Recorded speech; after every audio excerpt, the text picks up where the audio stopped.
Good evening and welcome to Open Your Mind Internet Radio. You have myself, Alan James. And you have myself, Stephen George. Very good evening. It's Sunday the 2nd of December 2012. We have a packed show, loads of information. So without further ado, what we'll do is we'll go through the communication channels, Steve, and then we'll go on from there. Okay, communication channels are as follow. info@oymireland.com for your emails. We also have the guest book on the website as well. Excuse me. You can log in there and you can leave messages. We also have the guest book. We have the chat facility on the website as well, of which I shall be logging momentarily. Things are a little bit rushed here at the moment. We had some technical difficulties. And if you want to give us a call on the landline, you can. Give us a call on 046 927 1212. 046 927 1212. If you're ringing in from outside the Republic of Ireland, it's 00353 in front of that. Alan. Steve, okay, right. Our guest on the show tonight is going to be Harry from We the People and James Sullivan regarding an unlawful arrest by the Garda. So we'll get James on later on after Harry, or maybe when Harry's on. We'll just see at the moment. We just had a few technical issues regarding the Skype and the internet speed, so we're going to be either calling Harry on Skype or on the mobile. One of the other, we'll get him on anyway, so there's no worries there. Right, okay, now, last week, you probably, obviously for the people who were on last week, we had Kerry Cassidy on, and we had a little bit of a positive meltdown on the site because everybody wanted to connect up and listen to Kerry talking and all that kind of stuff. So it was great, but, this what happens when Kerry comes on. She's very popular, and we do get a lot of people on listening to the show, which is great. And what can we say? Well, to tell you, the lady, she certainly knew how to draw a crowd. Definitely, I mean, when you say a meltdown, you're not lying, because we can see the figures here on one of our live streams, our own live stream, and we could see the figures just going up and up and up and up and up. And yes, Kerry Cassidy, she certainly knows how to draw a crowd. And I know there was a lot of people also listening on the TNS stream as well. And we also go out live, if you weren't aware, on the United We Win. We're also live on their stream as well. And there was a plethora of listeners to Kerry Cassidy. Exactly. Now, one of the things we're going to be talking about when Harry comes on is we pop down to, I'm sure all of you are aware, but if you're not, we have Reverend Rashers from TNS Radio is under an eviction order at the moment, and we've all been going up and down, supporting people from TNS, ourselves, all kind of making the effort to go down and support him, because it could be any of us. We could be, any of us could be evicted at any time. So all gone down, and I believe the group from TNS all went down today and supported Rashers down there. So big thank you to the guys who did that, and obviously having people around the clock there with Andrew was it's important, because if they do turn up, obviously the more support he has, the better. So if you do live in Mullingar, I can get down or around the local area, by all means, head down there and just go in for a cup of tea and just a bit of support. That'd be fantastic if you do that. Yeah, because I mean, if for anyone who has been keeping up with that story here in Ireland, you will have remembered that the night that they went and they actually evicted. Well, he wasn't actually there himself, but they broke into his home, his place of residence where he lays his head. They changed the locks. They brought his dogs to the dog pound, and I think one of his neighbours alerted him, and he came home and he gained access to his place of residence again, and has been there ever since. Now, yeah, there has been a lot of support, as Alan says, but we can only imagine what it must be like for the poor man. I think that on the night in question, when they came and done the dirty deed, I think it was someone's mentioned that it was minus 4 degrees centigrade, and for someone to turf someone out of their home in minus 4 degrees centigrade, it's inhumane. It really is. It is. They didn't care, but Andrew's doing a great job there, supporting, putting the barriers up on the house, and he's going to stay in the house as much as he can, and hopefully they will kind of go away and fade away. He's getting a lot of publicity down there with the local papers and everything else. And I've seen it on the RT News website as well. So it's actually one of those stories that has hit the mainstream media. But did you? I'm guessing you've obviously seen it as well. But you see the line in it where they say people from the anti-eviction task force, people calling themselves the anti-eviction task force. So they didn't even say the anti-eviction task force, but the people calling themselves this name. But yeah, fair play, and I think as Alan said, if you can support Andrew in this time of need, it will be very much appreciated. As you don't even have to knock on the door. All you have to do, if you're passing by, and you have a bale of briquettes or maybe a bag of logs, just something to keep the fire going, keep a bit of heat in, just leave them on the doorstep. I'm sure he'd be very appreciative of that. Exactly. Steve, you want to talk about the bumper sticker today? Yeah, the bumper sticker appeal. It's not an appeal. It's a campaign, a nationwide, dare I say it, a worldwide campaign. We want everyone to have one of these stickers. We really do. Not because it's publicising or it's advertising OYM, but it's advertising that the people who are driving the vehicle that has this bumper sticker, it's just letting other people know that you are awake.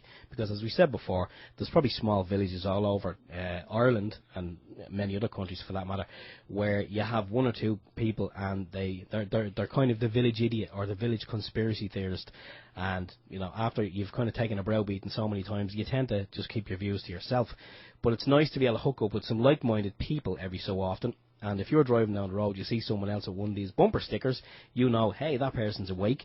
Why not hook up, have a cup of coffee, and shoot the breeze. So we're kind of doing that again. We are trying to raise some funds in order to get the stickers printed up. So, as we always say, if you have a few bob, burning a hole in your pocket, which is not likely in this day and age. But do send it along, no matter how big or small. Failing that, have a look at the advertisements, the advertisements that are paid for by people around the world in Google and whatever. But the Google ads that are on the site, if you see one that takes your fancy, just click on it with your index finger and your mouse, and then we will get a couple of pennies into the tip jar here, and that will, all funds that go into that little tip jar are going towards getting these stickers printed. Excellent, Steve. Okay, the other thing is Direct Democracy Ireland had a public meeting in the Red Cow in Dublin on last Thursday, 29th. Now, we've got, thanks to John at Forum for Change, he did an audio recording of the public meeting, and we now have it up on our YouTube channel. So if you want to listen to, I did play it earlier on, between 5 o'clock and 6:30 earlier on today for people who wanted to hear it. But if you didn't have time or you didn't tune in, pop over to our YouTube channel and you'll be able to listen to the actual public meeting with Ben and Ray and Claire and a few other people talking about what they want to do with the Direct Democracy. So if you want to listen to that, it's over there on our YouTube channel. Yes, it is, and I am just going to do that. And the link is in the box.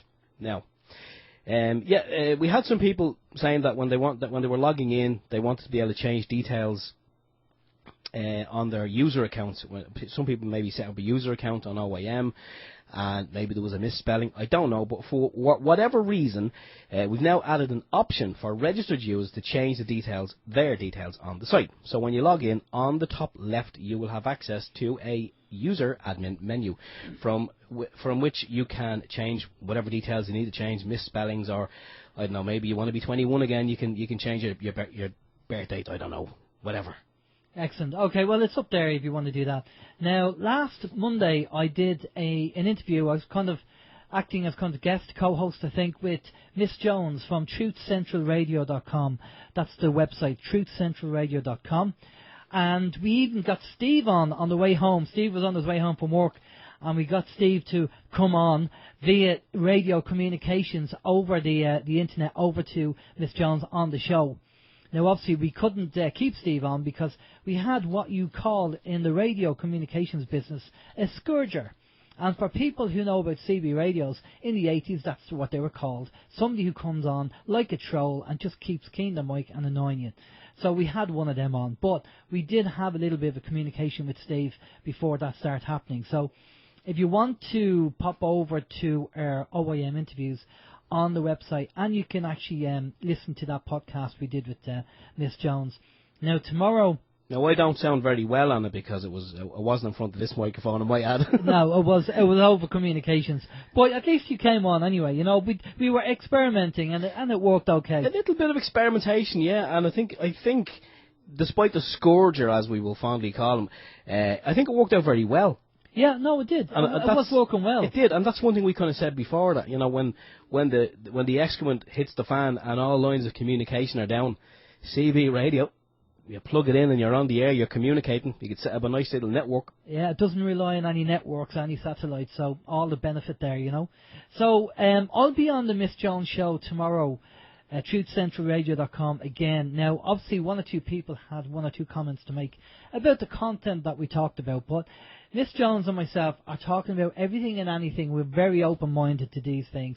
We're not saying we agree with it, but we have the ability to, you know, have a talk about these things. And I'll be talking more about a few bits and pieces tomorrow on the show, but we're looking at the psychology more so. We're going to backpedal a little bit, because it seems that for people's belief system, they can't seem to break out the possibility of just actually, you know, having a thought of something and talking about it. You know, accepting, not so much accepting the thought, but just being able to talk about it. And so I'm going to be talking about that stuff. And tomorrow on the show, that's half 4 GMT on the Miss Jones show, Truth Central Radio. But the podcast is available of the show we did last week, if you want to have a listen to it. Steve. Yes. Yeah, sorry, I was just replying to Andy there. Yes. So you want me to mention the message from Ben? Yeah, exactly. Okay. Thank God for the unscripted script. That's all I'll say. Right, we had a message from Ben Gilroy, Ben, leader of Direct Democracy Ireland, and Ben is sending a message out to all the people of Éire through OYM at this moment in time.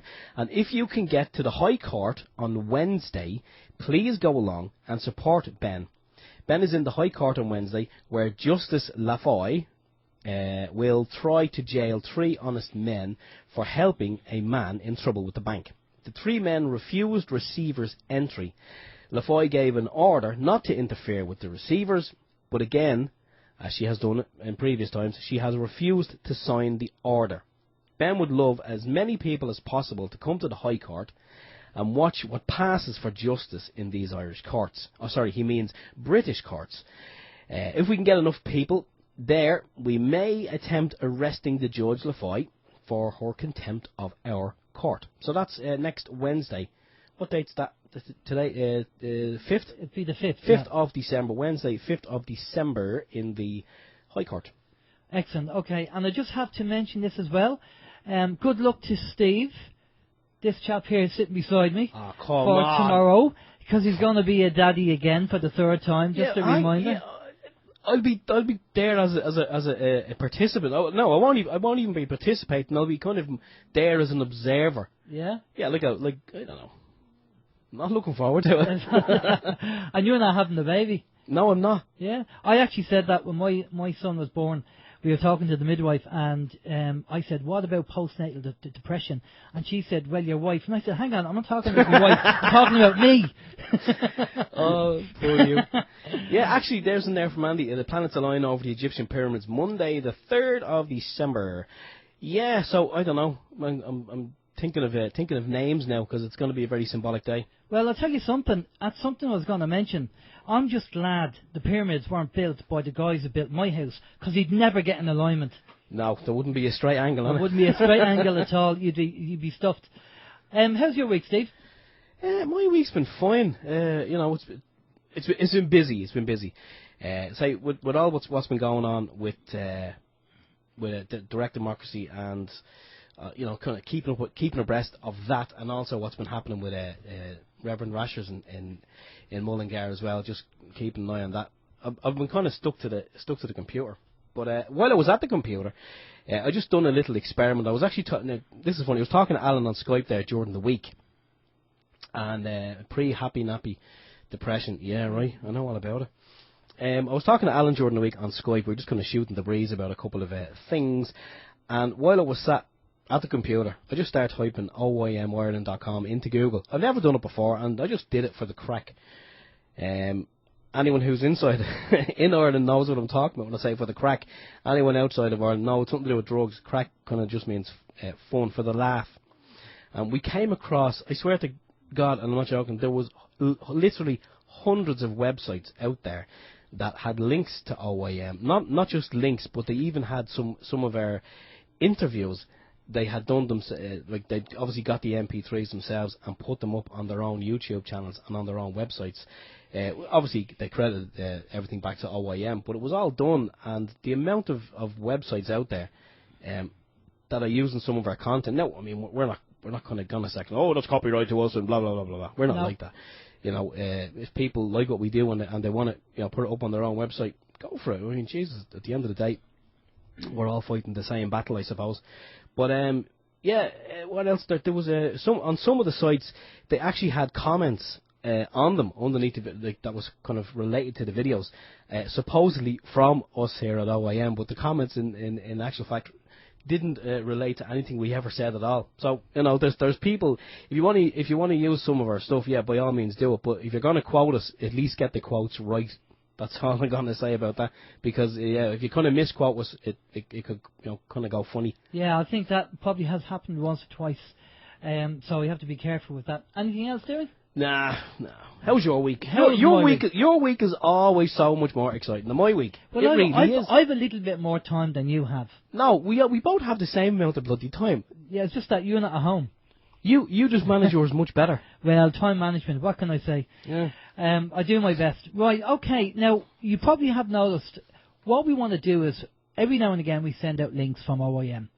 And one person commented on the kind of the links and saying, good links, good information, but kind of on the negative side, and it was actually one of our interviewees from America, who's obviously keen and interested in seeing what links that we send out. And I said, what, I think he has a little bit of a point there. So what we're going to try and do is we're going to focus on the positive stuff, because there is a lot of positive stuff going on globally as well. As best we can, anyway, we'll try and focus on good stories. But, there is information that you need to know out there as well. Mightn't necessarily be good or bad, might be just in between. So we'll do our best to do that, because I think that's very important, to try and focus on the positive as well. So we'll aim to do that. Now, I also heard during the week, and maybe somebody might know about this, is that in Clonmel, Councillor Darren Ryan has announced his resignation as a member of the Labour Party. Now, apparently, somebody said that's 4 people that have jumped ship or left like a rat on a sinking ship. So, well, maybe that's a sign. Maybe that's a good thing. Maybe the TDs who have kind of morals or have a conscience might decide this is not on, and they decide to leave. And hopefully we see more of that, because... Yeah, but the only fear there is, I mean, for every person who kind of, has their little eureka moment and jumps ship, there's always someone else willing to take their place. Oh, yeah, of course. Yeah, we have to be very careful. Unfortunately. We have to be very careful of that, So, we'll keep an eye on the politicians and see what they're up to. Anyway, now, here you go. Professor Melanie C., otherwise known as Sporty Spice from the Spice Girls, has given her expert opinion in whether aliens exist or not. She has obviously spent years of research on this subject and left no stone unturned to find the truth. To come up with such an in-depth level of intellectual research is just astounding. I am amazed at Melanie C. from the Spice Girls. I don't know how she managed to combine both her music career and combine all the exhaustive research she has done regarding the existence of aliens. So, from her own lips, here is Professor Melanie C., talking about her findings regarding the existence of aliens. 28% of people think the government is hiding evidence of aliens, true or false. Do you believe aliens, Melanie? I don't, and anyone who does is a knobhead. So that's basically years and years of research from Professor Melanie C. from the Spice Girls, that anybody who believes in aliens is a knobhead. Okay. A knobhead. A knobhead. Right? I want to apologise for the pause at the beginning of that. I pressed the button, but then it didn't go down all the way. Okay. I had to press it again. So that's it. So now, if she decides that she doesn't want to believe in wherever she doesn't believe in the fairy, the Tooth Fairy or Santa and all that, that's fine. But to call everybody else a knobhead is just unbelievable. So I've decided to rename her Ignorant Spice rather than Sporty Spice, because I think, I'm not saying, I mean, I've never met an alien, so I don't know whether they exist. But to turn around and call everybody else a knobhead, I think she's a knobhead herself. So, I've renamed her Ignorant Spice. So anytime I'll see her now, it'll be Ignorant Spice. Okay, and just one more thing before we crack on and we get Harry on. Some news came in today to us from one of our listeners, and I don't know really the full story with this, and I just mentioned it to Steve when he got in here, because he wasn't aware of it either. So I'm just going to read out the story, and if anybody can substantiate this story or tell us more about it, email us and let us know.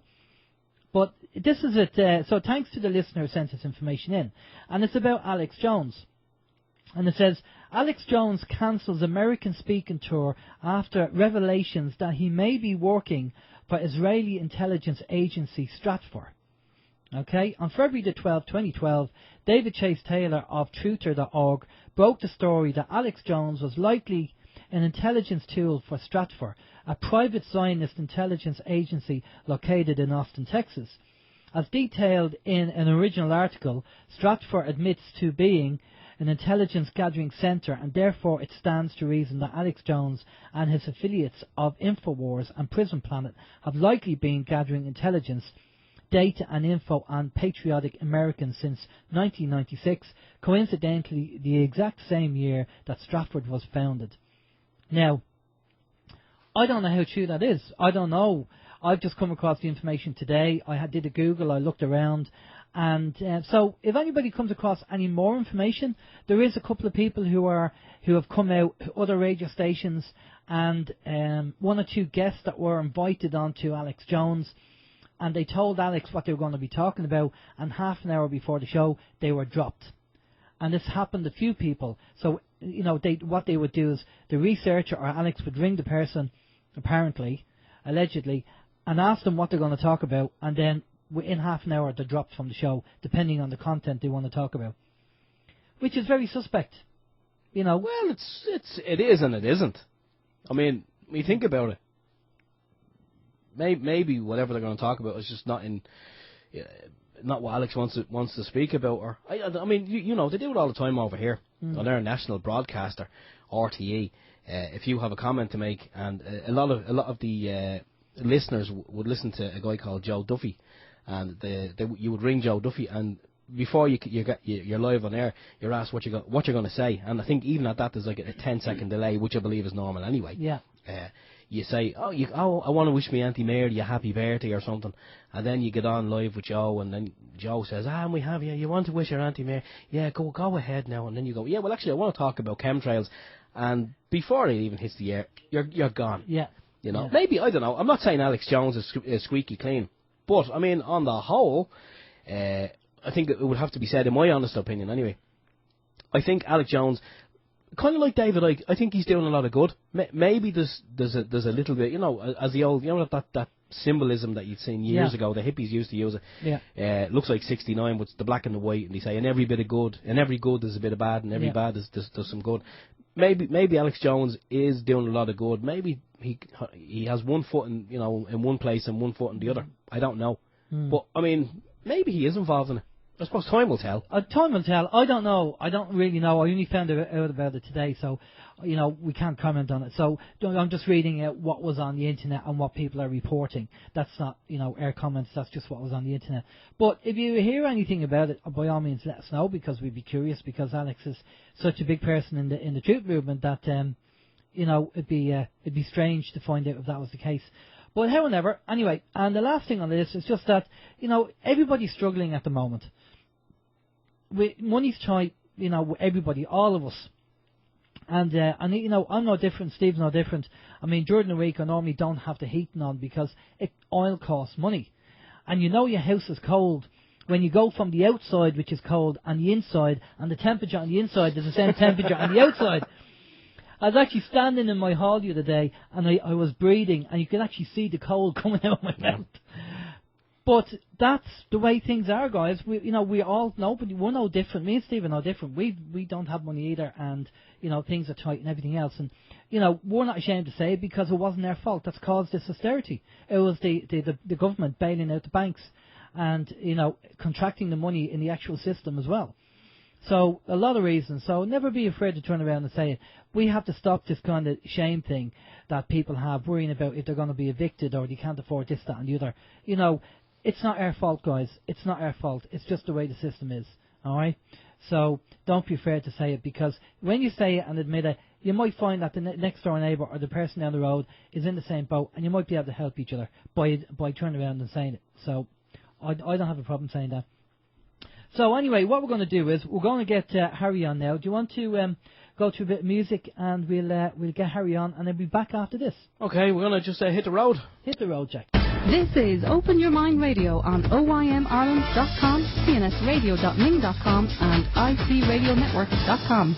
Okay, we're back, and our guest on the show tonight is Harry from We the People. Good evening, Harry. How are you doing? How you doing?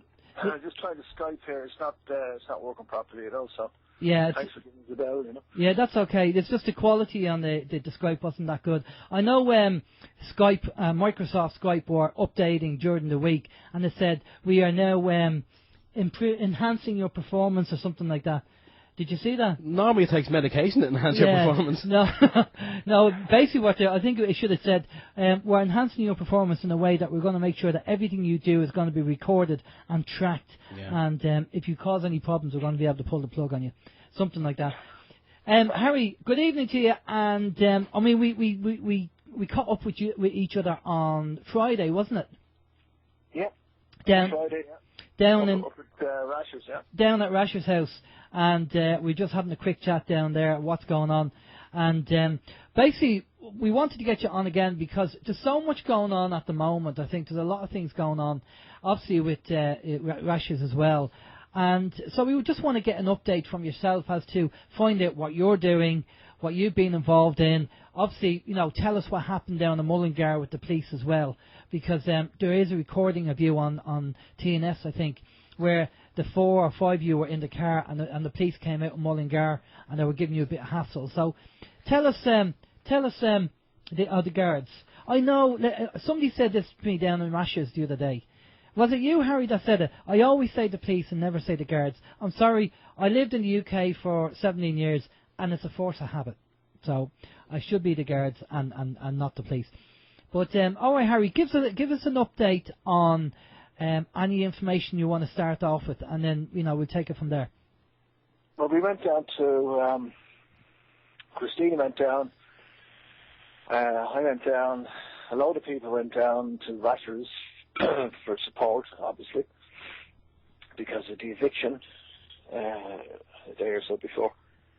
And what we did was we went down to the station later on. It was around 6ish or so, somewhere around that time, to display Article 40.5. This was local Garda station, Gary. Garda station, Harry, yeah? Yeah, down outside of the station. One of the lads exhibited famine picture from the 1800s, 1840s, and another banner was Article 40.5 of the Constitution, which protects people in their homes, and We the People banner. So we just spent about a minute, certainly under 2 minutes, filming that and the station, and then we just went into Yoda was driving. So then we went to get into the car, and en route we gave a quiz into a politician's office, and I came out after that. There was a Garda car behind the car, and the lads were outside the car. So then there was about 8 guards appeared, one in the van, and a marked car. So he just wanted to know people's details, really. So some of them gave them, I didn't give any, and he attempted to open the door, which they did, and I closed the door. He wanted to go through the car and find out who was in it, and all that kind of stuff, you know. Yeah. But essentially, like, what I was doing was none of their business, so I just told them that, closed the door, and told them not to open it again, you know. So basically, all you did was obviously set up a banner and take a photo outside the Garda station, and because of this, they start being heavy-handed and wanted to search the car and check you guys out and everything else. Yeah, that's it. Right, okay. So about eight of them surrounded the car, you know.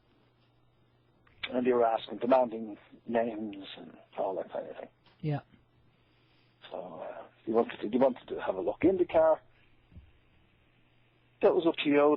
They had a look inside in the boot, and they checked, you know, his tax insurance, the usual stuff, you know. Yeah. But then they did it a second time, you know.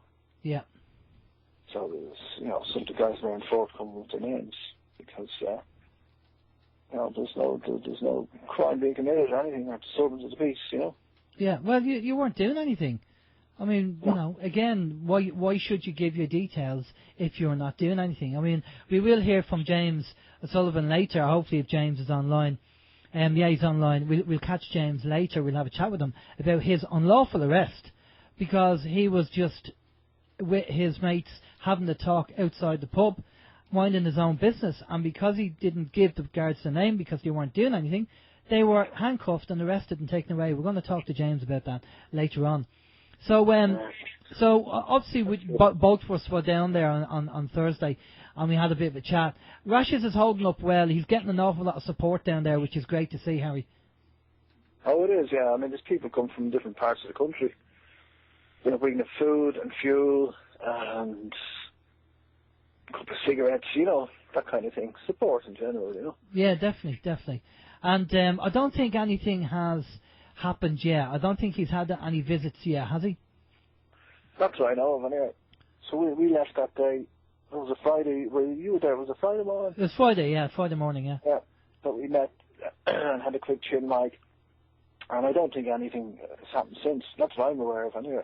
Yeah, I think Vin said that. I think everything was okay. There's no appearance of anybody. But obviously, this is going to be an ongoing thing. So we'll just have to try and. I mean, again, I'll try and get down when I can. Mullingar's not exactly down the road from me, but you know, obviously, I want to show my support. Unfortunately, Steve's working full time, and he's, you know, going to be a daddy tomorrow. Oh, lovely. That's great news. Yeah. Another truther. Another tutor. Thanks, Harry. So, that's great. Yeah, so that's good news. So, and Mick the Fish had a baba there the other day. Who? You know, you don't know Mick. Don't know Mick. You do know Mick. He does a program on live radio. Yeah. Alan's been sorry. You're talking about Mick down in Liffey Sound. Yeah, that's right. Yeah. That's number 5 for Mick, I think. Yeah. See what happens when you put these reverse osmosis filters in, you take the fluoride out of the water. 5 kids, yeah, there you go. So, Harry, what else is happening? What other stuff are we... Obviously, we want to talk to you about the seminar that you and Ben did. Tell us about the seminar. How did it go? The seminar went well, you know. It was Darren actually did the talk. Darren did a talk on water, which is good, you know, because Darren does, you know, he's working in the confectionery industry. So what he's concerned about the additives in the water because it's going into the baking and the food. Yeah. So he did about 40 minutes of the talk on that, and then I went into the talk on solutions, remedies, you know, mortgage, that kind of thing, you know, simple solutions, and how to cancel e-flow notices, how to cancel notices in general, you know. Yeah. So, you know, people have travelled there from Cork and Cavan and different places, so they got remedy. You know, people, you know, who were at that was obviously people who had financial issues, you know. Yeah, yeah. And are concerned about the household charge. Yeah. And all that kind of thing. Mm. So they got remedies, simple remedies. We toured the centre, we explained the whole process of it, you know, how it works, like an e-flow notice, that's applicable to every other notices. And the simple way then is just return to sender. But we went through the letter that was sent to e-flow and the other letter that was, the return letter from that, where the notice was cancelled. So he explained that, you know. Mm. So, you know, it was an informative night for everybody, you know. Yeah, exactly. And did you have, obviously, do you get an idea on how many people were new to this information? Did anybody come up to you and go, I never ever knew about this and it's fantastic and stuff like that? Sure, yeah, a lot of people, you know, a lot of people were there, you know, that know this anyway, but, you know, most people that were there had the clue. They didn't realise, you know, how it works. It is kind of a real mind opener, you know, when you actually find out about this stuff and you realise that, okay, so that's the law and that's how they do it. And, you know, it's all contractual and it's either civil or criminal. The problem that we have is obviously when barristers, or not so much barristers, but judges actually don't follow their own rules of law. And I think that's what we have a problem with. I know Ben is going to be in court, and he's going to be, on Wednesday, he's going to be dealing with a well-known judge that he's come up in front of on numerous occasions called Judge Laffoy.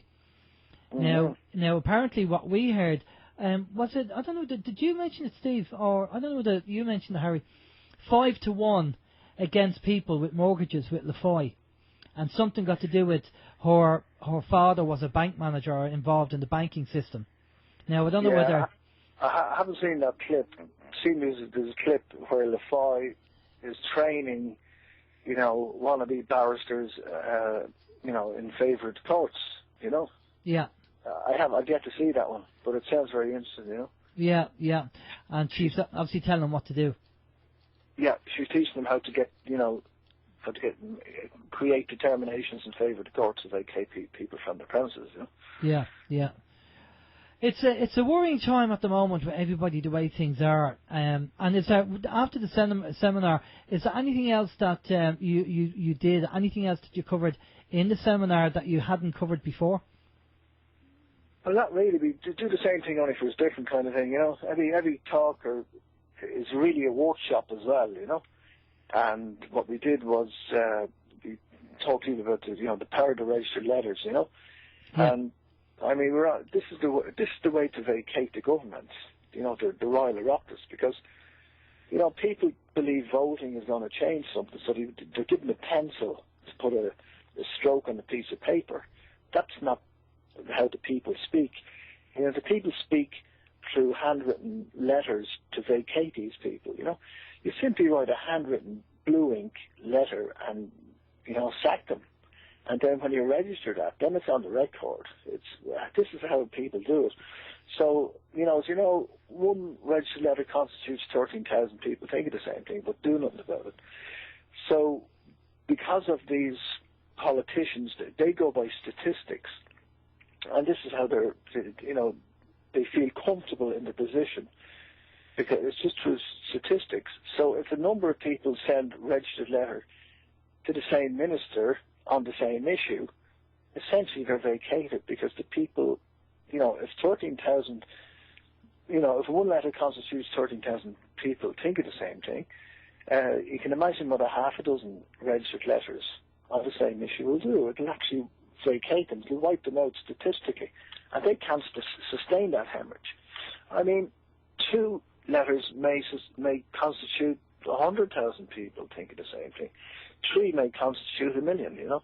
Yeah, and are they aware of these numbers? Oh, they are. You know, I mean, it would be interesting for people to get out there and find out how powerful this is. You know, this is good information for people to research. Find out how many 6 registered letters on the same issue would constitute. You know. Mm.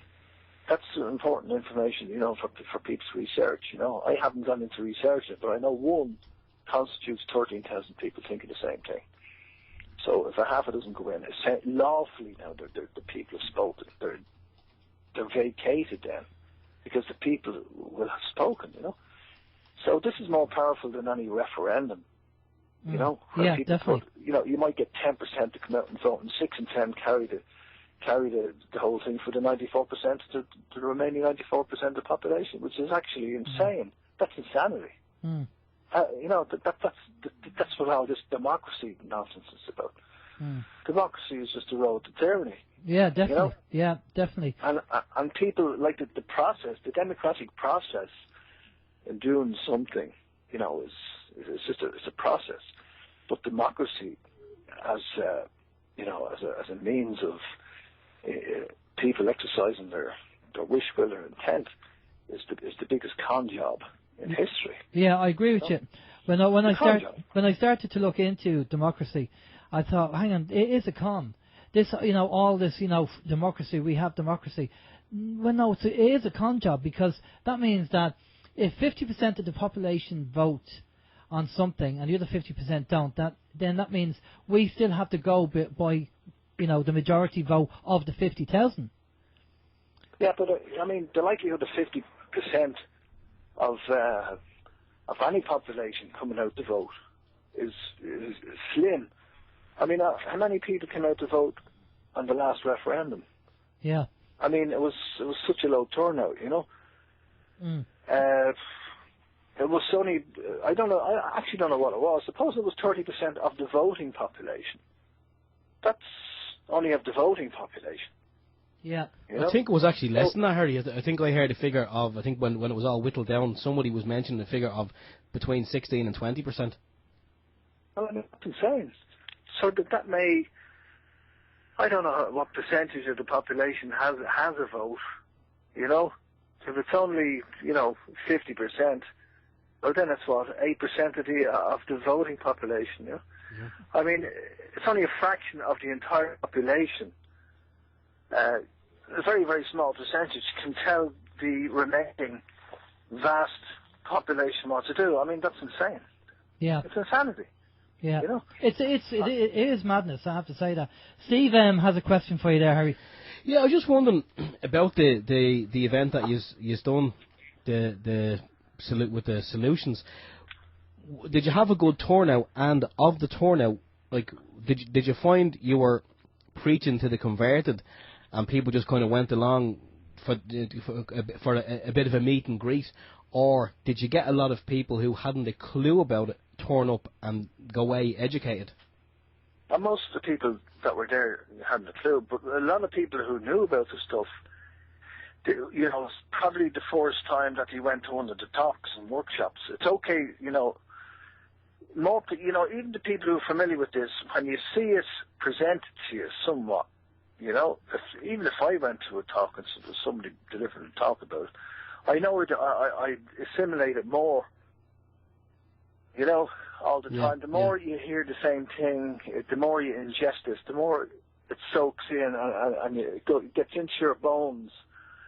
And the penny just sinks more and more and more.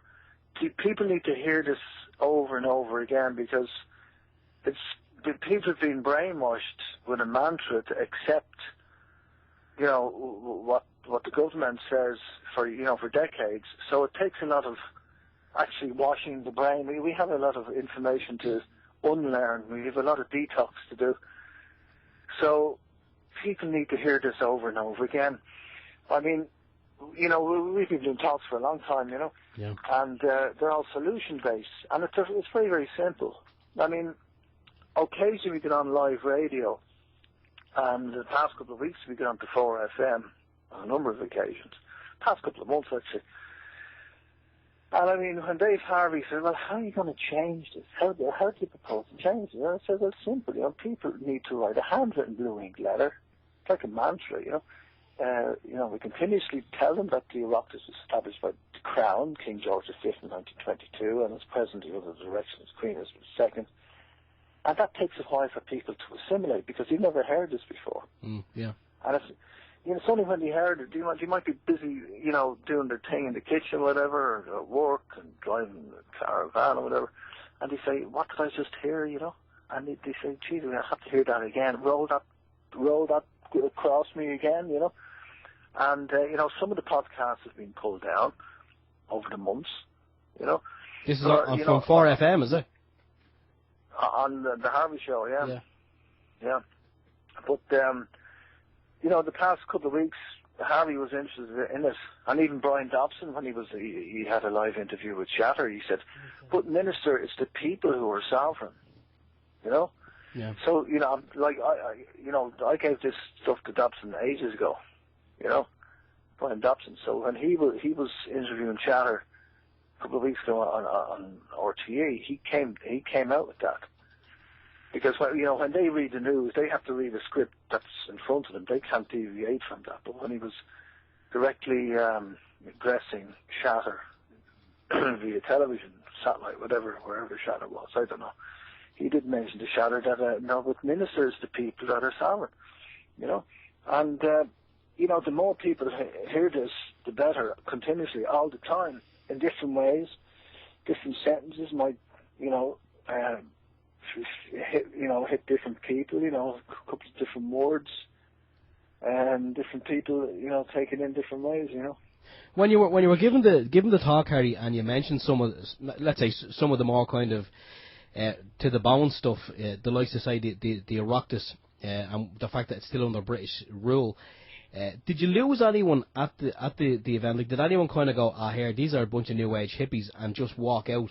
Or did you find there was a lot of people there with their mouths open? Yeah, when it's a PowerPoint presentation, the evidence is there. Yeah. So, I mean, I'll just read out Article 17 of Sir Star Ireland and have it displayed on the PowerPoint. I even pass it around the audience so they can read it, they can hold it. It's tangible for them.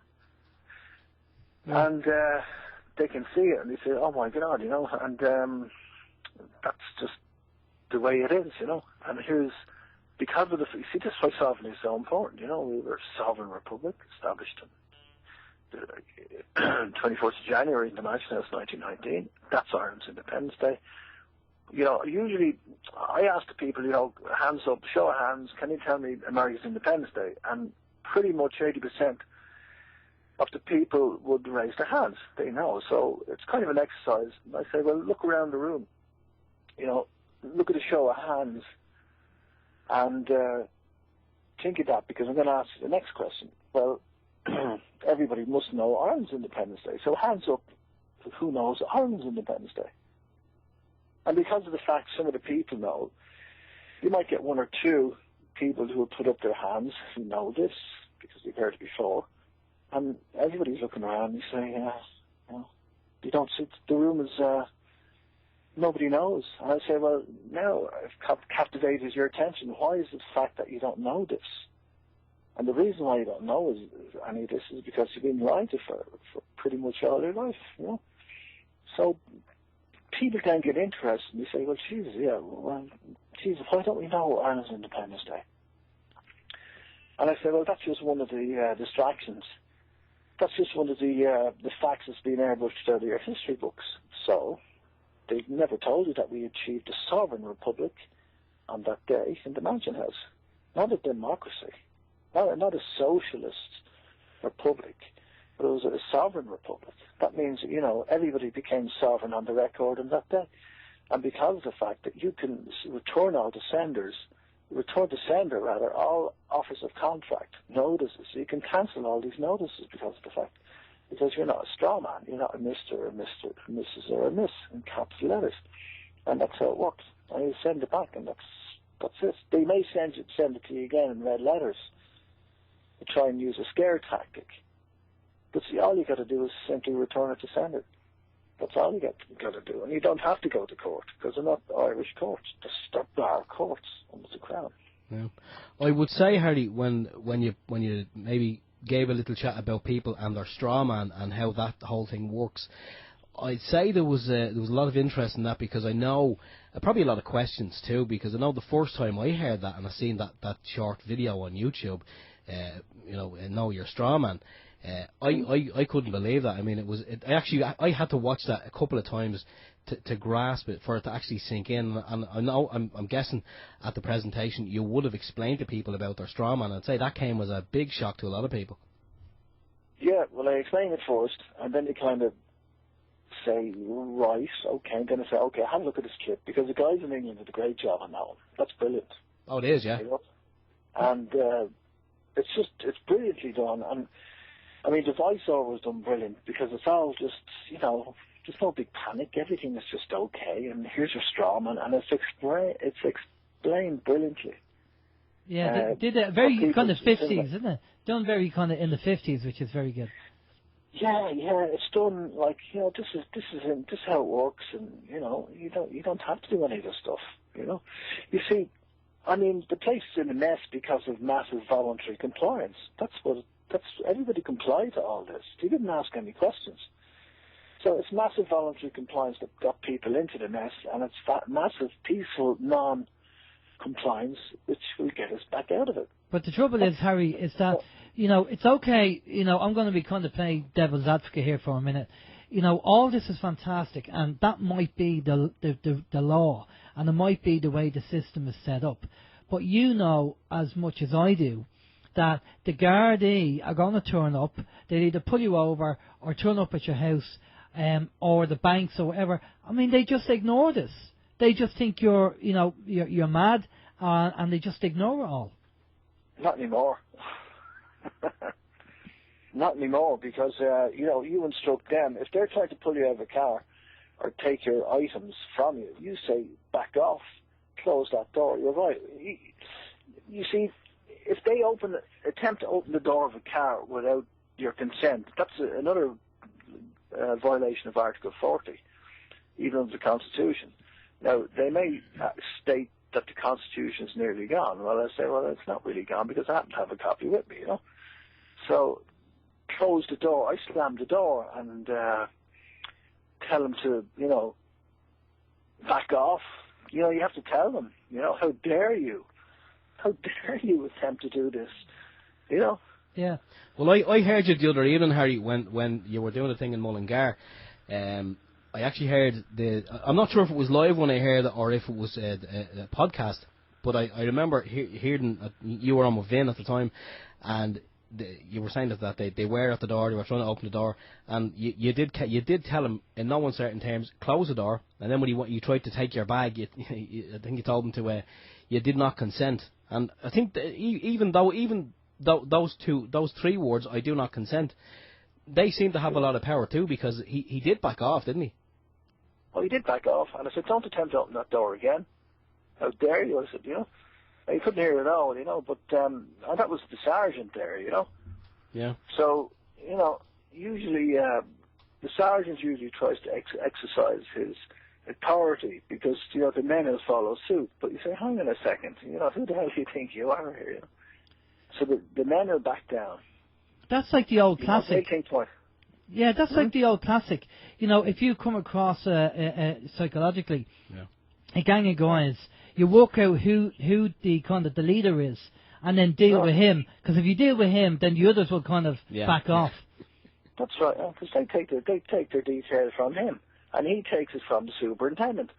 And my question here is, who is the superintendent? I mean, I have great respect for the Garda Síochána, you know what I mean? But in principle, you know, but they also have to have respect for the people, because the people are sovereign. I mean, unless the people are, you know, there's harm, loss, or injury being, you know, happening here. There's no law being broken, you know. And you know, for them to search your car, you that's why they always ask you, you know, do you mind if you search your car? Whatever the circumstances may be, it depends how cocky they feel and how many of them are swimming around. They'll just attempt to open the door of the car, you know, without asking permission. But in general, they may ask you at a checkpoint, you know, do you mind if we have a look in the boot? Do you know? Yeah. Because they're civil servants, but most of them are not very, very civil servants. They're an arrogant bunch of pups, and they're losing the run of themselves. Yeah. And in this particular case, they were beginning to do that, you know. So you have to put them on. You have to at least. You can't lie down and roll over with any of this stuff, you know. As long as you're not breaking the law, you know, you have all the rights. You haven't handed them over by breaking law, you know. Yeah. So you retain those rights, you know. Yeah. You exercise those rights. But isn't the trick what they do, Harry, is that if they feel, I mean, you know, I think this is, you can see this on the video that Ben, regarding the clamping. When the guard knew he couldn't really, get Ben to kowtow to what he wanted. He started going up in front of Ben, getting it into his face, because then obviously it becomes a violent issue. And as they always say, the trouble doesn't start till the police arrive. Yeah, I mean, most of the things are, it's none of their business. If it's a civil issue, it's none of their business. Unless there's harm, loss and injury being, occurring, or, fraud or something like that. But I mean, there's no breach of the peace. They're sworn peace officers. They're not policy officers, but we know that they're put in the position as policy officers now to collect taxes for the Crown. That we're aware of that now. But they take their oaths. They took the oath, not me or anybody else. They swore the oath. Exactly. So you acknowledge and accept their oath, and you hold them to it, and that's all you do. Now, obviously, when they just change the subject a little bit, when they turn up with, Ben has been involved with the evictions, and when they turn up, just to clarify for people, if somebody turns up with the police, a bank or a sheriff, well, I won't say sheriff, but say a man turns up, and he's not the sheriff, and he doesn't have a signed court order, that's not valid, is it? No, of course it's not. And if it's not the original wet ink court order, it's not valid anyway. A copy won't do, So it's up to the people to demand, well, where are you getting your delegated authority? Who the hell are you? Who the hell are you? Yeah. People don't ask the question, well, who the hell are these guys? So they have to have, so the piece of paper has to be original. The person who's giving that paper to you, has to be the sheriff, and it has to be signed by a judge. Is that correct? It has to be signed by a judge. But I mean, the thing about it is, there's no provisions in the Constitution for the office of sheriff, end of story. So why are Garda Síochána, who are sworn to protect the Constitution, assisting these gangsters acting for the Crown? Why are they assisting these people to evict Irish from their homes? That's the big question. Because, that's the big question that everybody needs to ask on the record with registered letters directed to Shatter. Because we're only clipping at the leaves on the ground when you're confronted with these people. All you're doing is holding them off for the next encounter, And then, the same thing may happen again. And should the evictions happen all over the country, most of them we don't even hear or will never hear of. So we have to nip this thing in the bud. We have to nip it at source, and we have to demand from Shatter. In fact, we have to instruct Shatter to vacate, and all the members of the Oireachtas to vacate the Leinster House, because they're not members of Dáil Éireann. Yeah. So it's the people, because the people are the power. But the people, don't really, not enough people know this. And then if they do know this, they don't know how to enact it. Do you know what I mean? People say, well, what can I do? I'm only warm in the wilderness. Sure, what can I do? Well, all you got to do, I mean, the old saying again, if you think it's too small to do something about anything, well, then try sleeping with a mosquito. Yeah. Okay? So, the people can be that mosquito. Exactly. Well, actually, the prisoner says it here on TNS, on the TNS chat facility. He said a copy of an apple is not an apple. Well, it's only a copy. Yeah, it's only a copy. Which I like the idea. There is a question. What about a copy of a CD? Ah, there you go. We won't go into that. Okay, there is a question here, and there is a question here. Harry says, "Can you ask Harry about the property tax and if you didn't contract for household tax?" So if you don't contract for, obviously they want you to talk about the household tax, and if you didn't contract, obviously that's what it is. It's a contract. Sure. Well, I mean, I don't pay income tax, so why the hell would I want to pay property tax? Exactly. Because I recall signing no such contract. I never signed a contract to pay income tax. Do you know what I'm saying? Yeah. Do you know what I mean? So I never volunteered to comply. Yeah. It's simple. But this stuff was simple. Yeah, but the last time I paid income tax was I can't remember when. Okay, but let's look into this.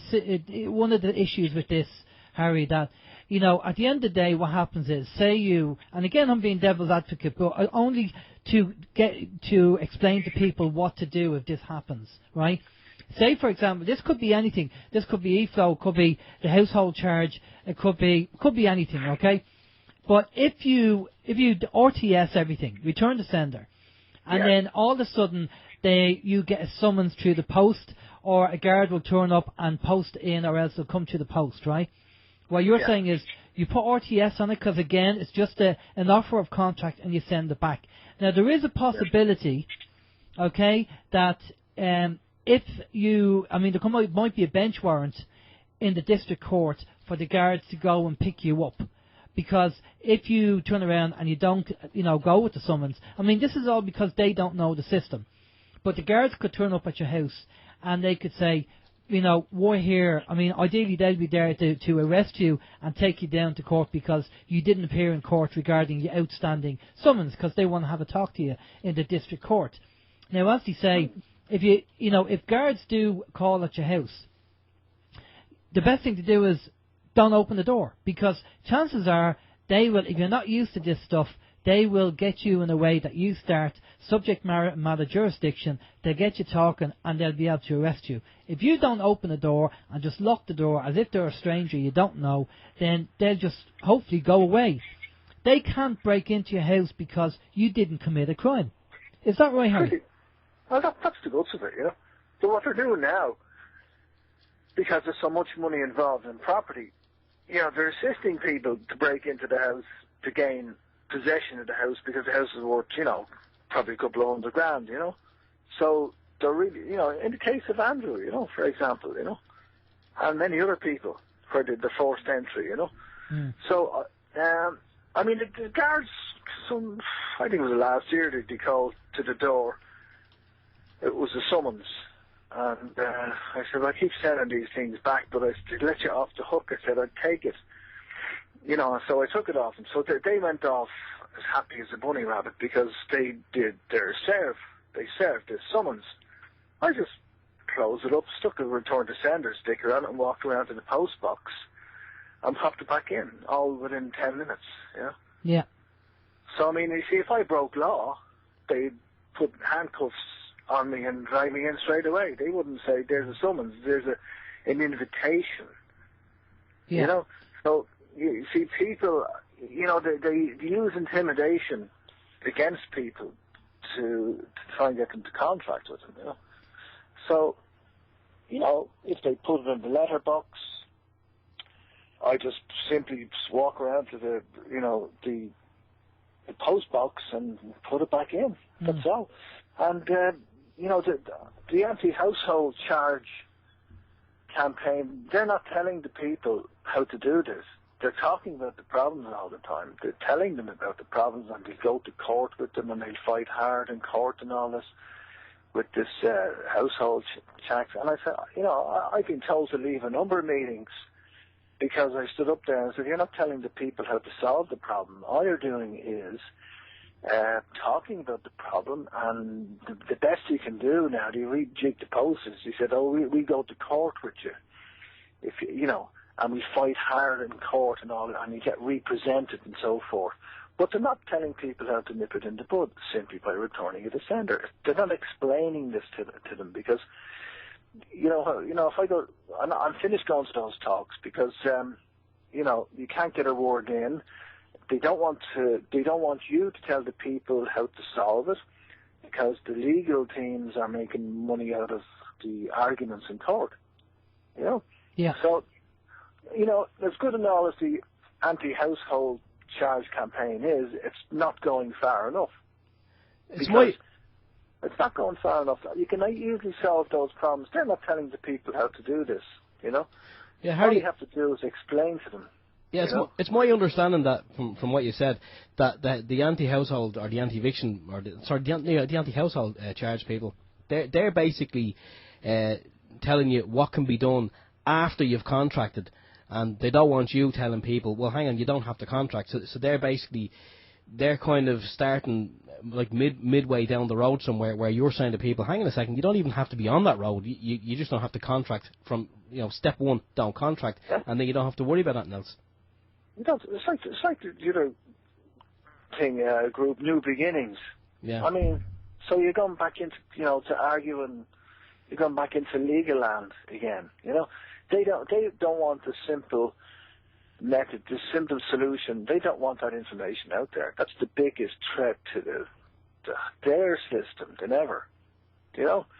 Once the people wake up to this, to the simplicity of this, and act upon it, But they need to be aware of it. But they need to be aware that obviously the police, there is a possibility, and it's not, to me, it's not about fear. It's about inconvenience in some cases.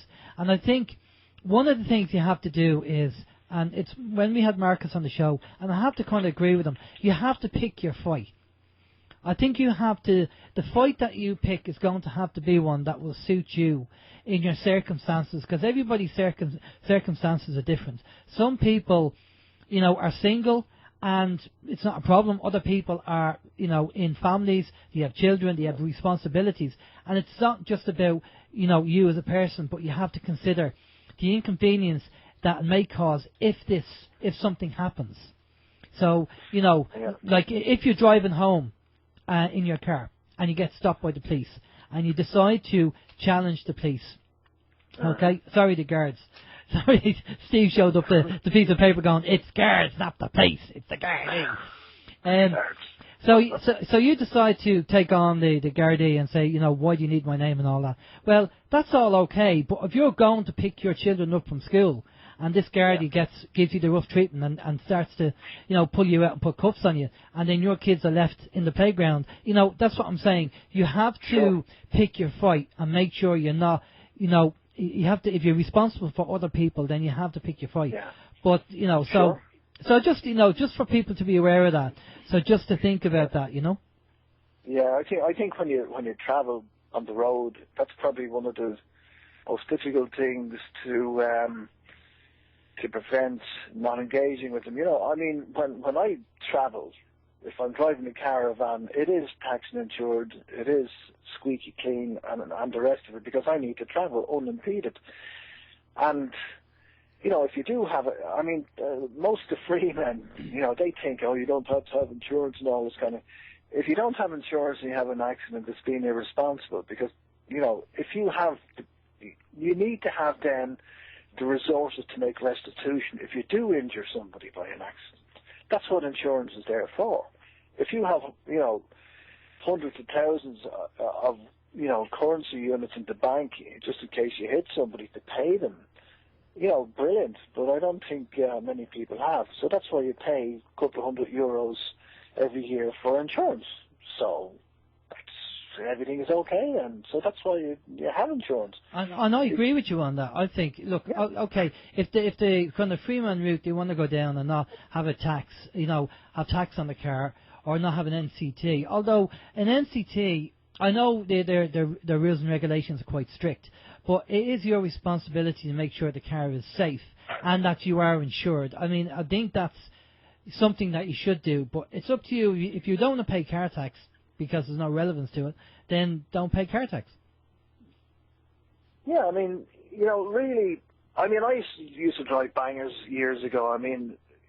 They were dangerous. I nearly killed myself in them, But I know the NCT, all this has gone totally over the top. It's really gone OTT.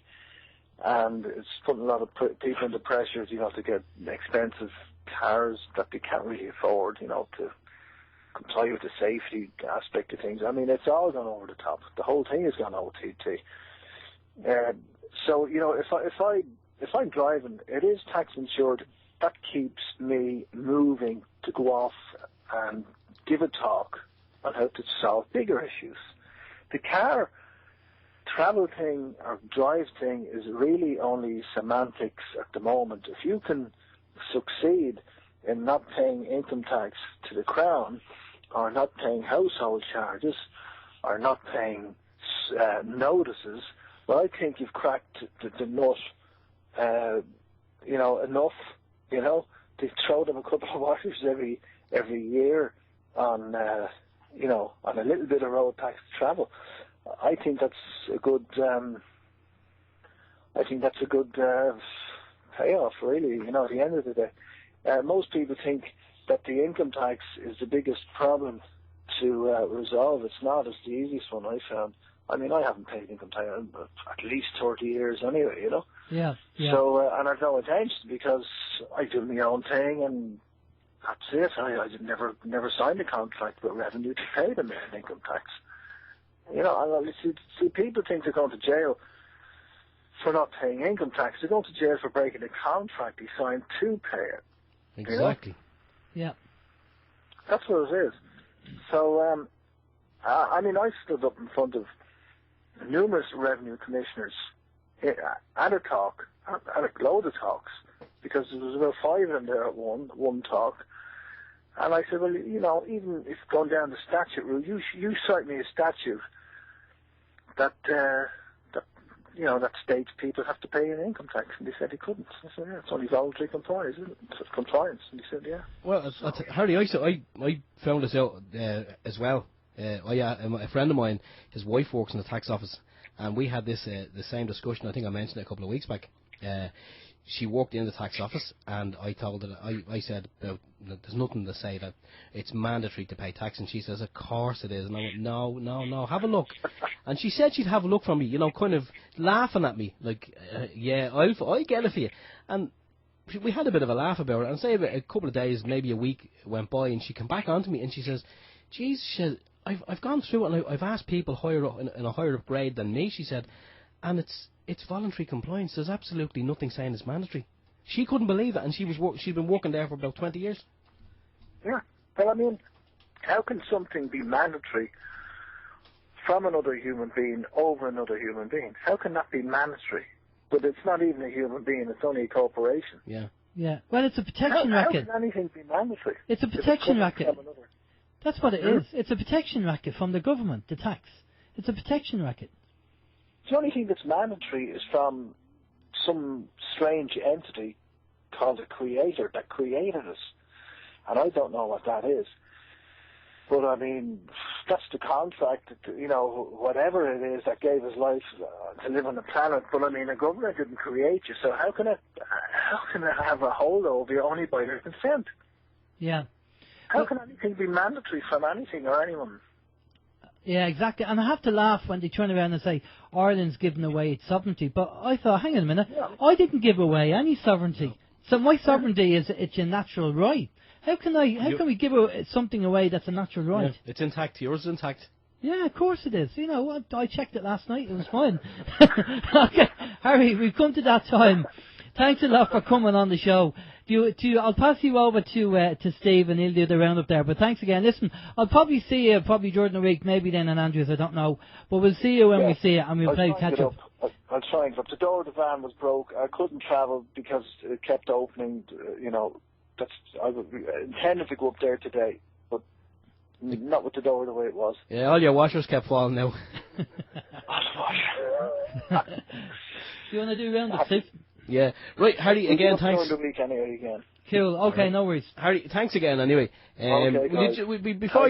Before you run off, just for people who want to find out more about yourself and what you do, will you give out the website there and any other closing statements that you feel will be beneficial to the listeners? Well, I want to read people.ie, and of course we run parallel with TNS to get the information out there. You'll see a lot of solutions up on both of them, but it's only a fraction of the information up there.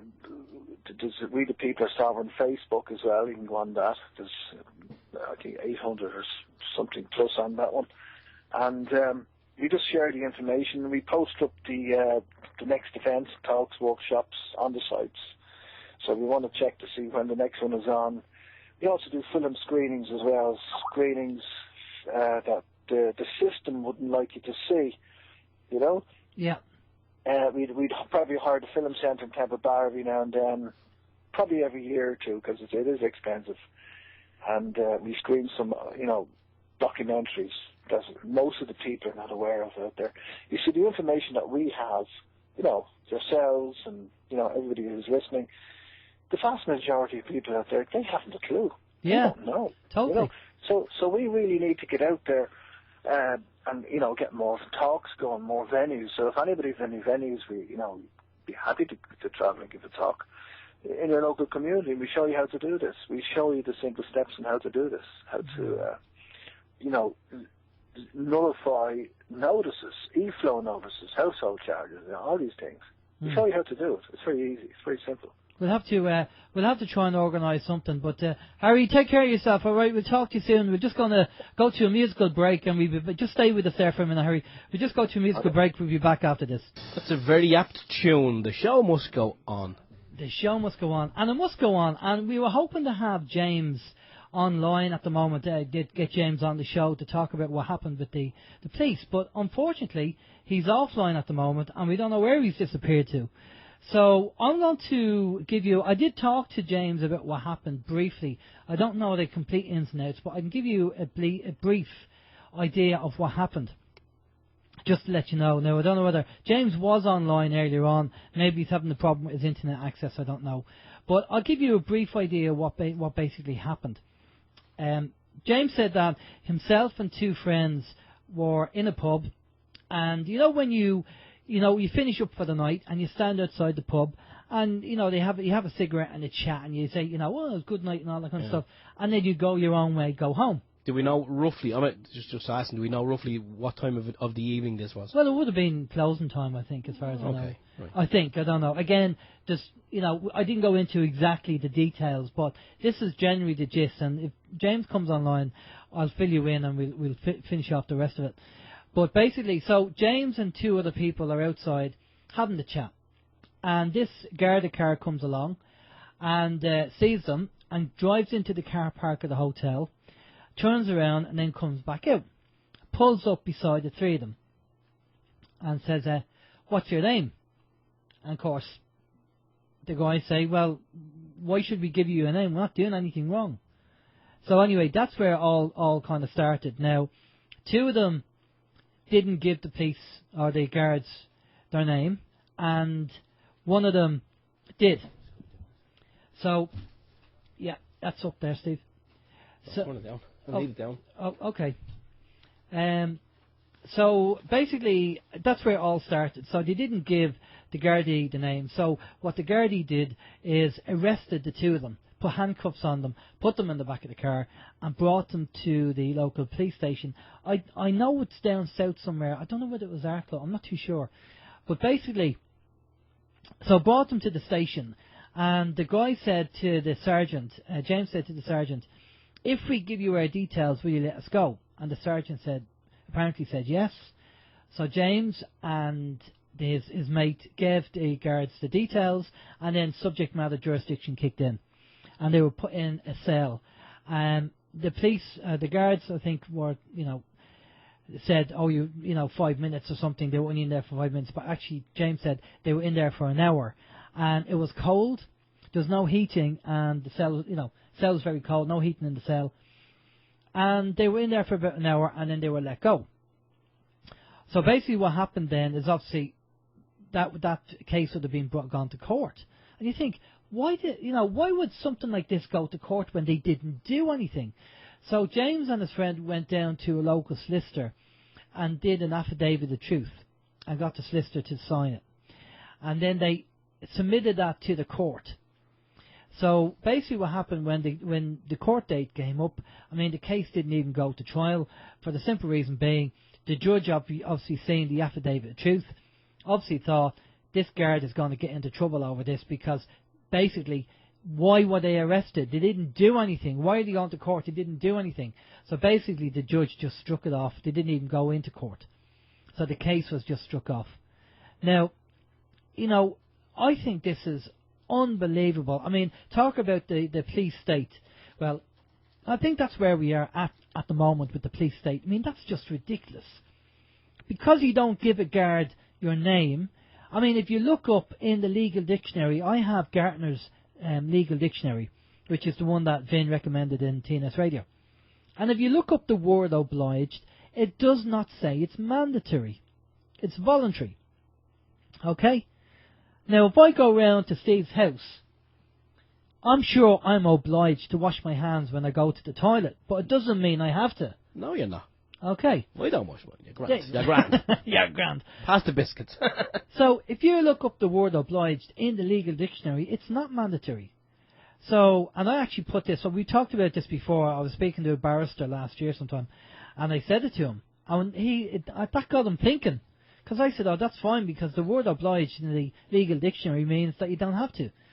But you have to remember that these Gardai have 6 months training in Templemore. That's it. And a very small percentage of that time is legal training. They're just told what they need to be told. They're not told about the other bits and pieces. So in their eyes, in their conditioning, they believe that they're right because they've been trained. This is what they've been told by a legal expert, so it must be right. And so in their eyes, they're right. But they don't realise that, there's more to it than just what they're being told. So, basically, I think what James and his friend did with the affidavit to truth was a good idea to do that. Obviously, it cost a few quid as well to do it. But it was a good idea. But why should they have gone and done it in the first place? Why did the police arrest them put the cuffs on for the simple reason that they wouldn't give the names? And this is what's happening in Ireland. It's a police state. It's getting ridiculous now. Now, I don't know. James said that he also spoke to a Garda Síochána who he kind of indirectly knows. And this guard said he was concerned about the quality of the people that are currently going into the guards. That some checks are not being made on these people when checks should be made. And apparently there's an interest by some people to go into the guards so they can actually drive cars fast and they can beat people up legally. Okay, this is the mentality. Okay, and that's kind of coming from someone who's in has the guards. first-hand information. Well, you do have guards who've been in the service a long time, and they have morals, and you have a conscience, and it's the old kind of Bobby guard approach where they say, "I know, lads," and that's great. They're the good guards. They're the good guards we want. Yeah. But there's an element coming in, which this guard said we don't like, who are more like thugs. Now, they're the ones who just want to don the riot gear straight away, basically, and just beat people up legally. And the other thing that they're doing as well is that if they, just for their own evidence, they video an arrest. But what they've been doing is they've been teaching these guys how to get your arm behind your back just before it snaps, right? And at the same time, when you're on the ground and you're in pain, they're shouting at you, "Stop resisting, stop resisting." And you're not resisting. Yeah. But they're saying this because if anybody's going to film it, it looks like you're resisting arrest. And this is what they're being either trained or unofficially being taught to do. So they'll have you on the ground, put your arm behind your back just before they break it, and they'll be shouting at you, "Stop resisting," and you won't be resisting. So this is apparently, this is the new kind of guard that we're coming in, the 21st century guard that's coming in now. Well, when you look, if you think back now to I don't know, maybe 20 years ago, that TV show when it first came on, Cops, there was kind of a lot of that went on whereby you would see them grabbing people, throwing them to the ground, and stop resisting, I mean, you have I wonder, like, is that what they do in Templemore? Do they just watch old reruns, or maybe the box set of Cops, because that's kind of the way it's going when you think about it, and it's not nice because, well, like you say, years ago you would have seen the friendly neighbourhood guard, and if there was a few lads messing, as you pointed out, on your bike, lads, come on now, and that was it. Yeah. But now they're just going in heavy-handed, and you can't. I mean, even if people are resisting, you can't blame them if the Garda Síochána are going in heavy-handed. Now, I'm not saying, as you say, they're not all like that, but I'm sure in some corner of the country somewhere there's a little element, maybe a handful of guards, and they have this built-up anger or frustration, whatever, for whatever reason, and when they stop the likes of you and you don't answer the question the way they like it or the way they want it answered, that's just the straw that broke the camel's back, and they just go ballistic. Well, maybe it's the frustration that they can't intellectually deal with it. So the next thing is thuggery, you know, and that's the way they deal with it. Now, I remember going back probably about, I don't know, 2 years. I remember seeing a hidden video camera footage of training in Templemore, and there was a sergeant, a red-headed sergeant, at the top of the class, and it was new recruits, like first day, second day, whatever. And his attitude was, these people are poo on your shoe. The public are poo on your shoe. That was his attitude. Was that just generalising all everybody? Anyone who's on the guard is okay. It's poo on your shoe. Right. That's who these people are. So he wasn't inferring that it was just maybe criminals. Yeah, no? exactly. Yeah, everybody. Oh, okay. Right. Everybody. That's nice. And this was the recruitment process. Now, this video, I don't know who shot it. I don't know whether it was real. So I'm just putting the disclaimer in. That's what I was seeing. And that's what the video said it was. Whether it was real, I don't know. But that's what the hidden video said it was. And this is what was said. So that's the disclaimer. Now, as I say, I'm not going to tar all the Gardaí with the same brush, because they're not all the same. There are good guards out there, and they're doing a hell of a job. And they are doing what they're supposed to do. And I take my hat off to them guards.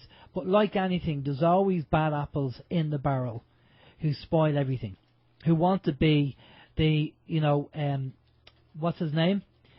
Clint Eastwood. Dirty Harry. Dirty Harry. Who wants to be the Dirty Harry,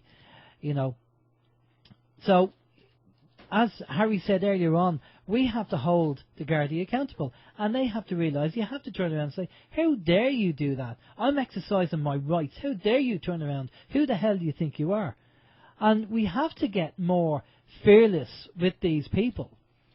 Otherwise, they will take advantage. And we have to do it. And it's not nice. And if it's not you as a person, if it's not in your personality to do it, it's very awkward. Because nobody likes confrontation. Well, very few people like confrontation. The fight and flight syndrome. But, if we don't do anything about it, we will end up in having a police state. And it will be George Orwell. So we really have to try and do something as best we can and deal with it. So that's really what happened, James. Again, we don't know why he's not online. He was on earlier on. I don't know whether he has internet problems. But well, he did just pop up online there moments ago, a couple of minutes ago, when I asked you just to pull down that slider there. I did try ring him, and it did ring a couple of times, and it just disconnected. So I'm thinking we're not going to get him on this evening. Okay, well, not to worry. Maybe we'll catch up with James on another occasion. Maybe get him on another show and talk about it. But that was the fundamentals of basically what happened. So, at the end of the day, what do you do? I don't know what you do when that happens.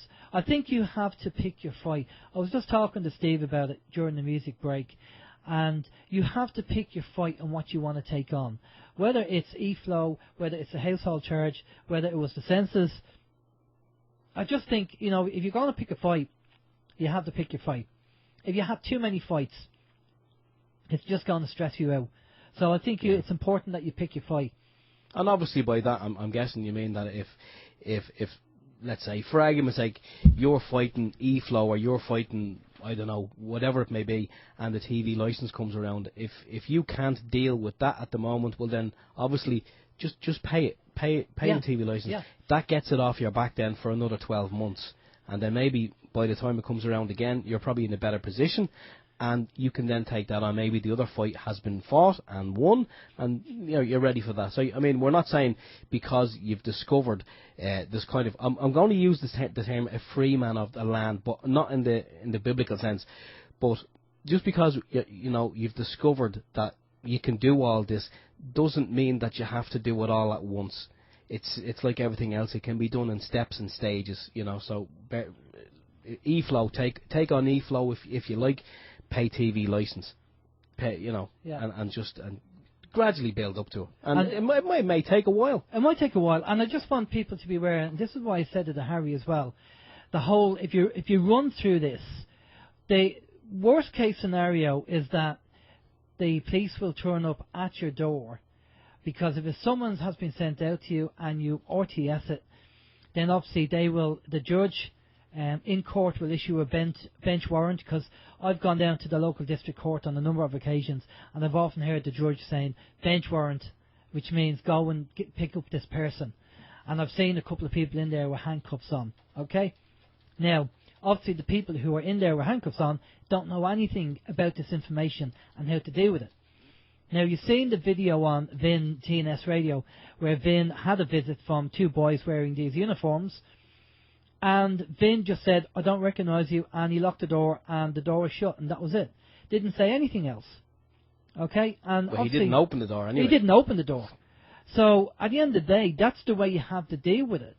And they don't have a right to kick in your door and come and arrest you. And if you do, well, I mean, they're doing it illegally because you haven't committed a crime. Not paying e-flow is not a crime.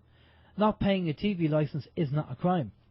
Okay, so they can't kick in your door. What they wait for you to do, obviously, is that you open it and they start asking you questions. They'll ask you your name. If you give them your name, then they'll ask you other things. You've just given them subject matter jurisdiction. Which basically means they own your ass. They own your ass, and they'll slap on the handcuffs, and they'll put you in the car, and then that's it. You'll be up in front of the judge. But what you have to do is avoid that. So if they do come and knock on your door, then you just make sure the door's locked, and you can say, if you want to say, I don't recognise you, and then leave it at that. But just don't open the door. I mean, there is a great video you watched, Steve, I watched, about a legal professor who talks about it, and he says, don't speak to the police. Yeah, and don't say anything. This is that was actually quite a good video. You put me onto that one. He's a guy. He's giving a lecture in a college, and he actually has a police officer. This is in the States, in the US. He has a police officer with him, and he said, "I have the greatest respect for these men in uniform. However," he said, you don't have to talk to them. You're not obliged. You don't have to talk to them." And he listed many reasons as to why you don't have to talk to them. And he even, I think they actually did a little bit of role play as well, where the police officer, he tried to gain the subject matter jurisdiction. That's a great little phrase, and he wasn't able to, because the college guy, he just kept. He wouldn't answer the questions, basically. And if we can find it again, there's probably a link. There may be a link up on the OYM links site. We probably did send it out, but the great thing is that you just keep your mouth shut, because the problem is, from a psychological point of view, I suppose, people feel that they're innocent, and they want to profess their innocence to the police, and the police know this. So people go talking, and they even might go overboard in expressing their innocence. So you have to be aware of this, and you have to do exactly what you feel you want to do. So do the opposite the way you feel, which is very difficult, because their natural reaction is, we're innocent, we didn't do anything. And then you talk to them, and you tell them everything, and tell them even more. But that's what your man said in the video. He says, if you get stopped by the cops, even though they say, everything will be taken down and can used against you, or whatever the actual terminology is, your Miranda rights. He said, even if a cop says to you off the record, he said, nothing's off the record.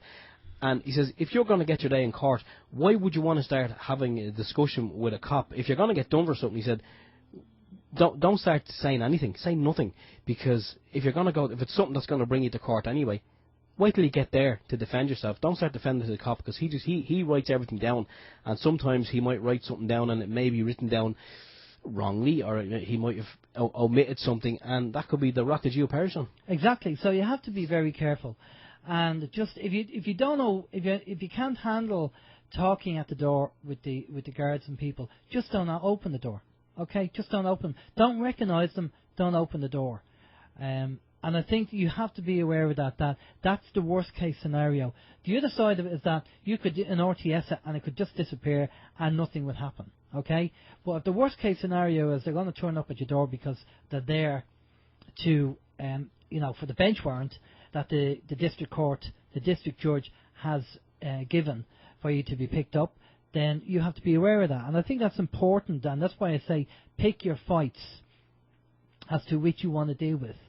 Okay, things might disappear, paperwork might disappear, and you won't be bothered by it, and that will be the end of it.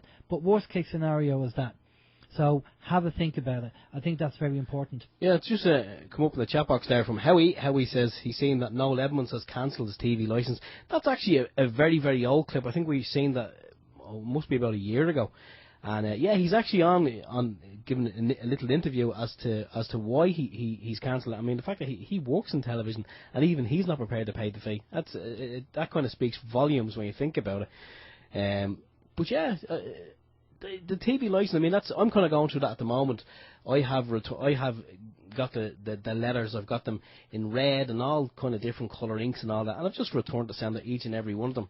And the last one that I got there, for anyone who hasn't, I think I might have mentioned it a few weeks back, but if I didn't, or if you missed that one, the last one that I got there was some red writing on it, and it was kind of worded a little bit differently. They basically had two boxes on it, and they wanted me to tick one of those boxes and just maybe put an L signature on it.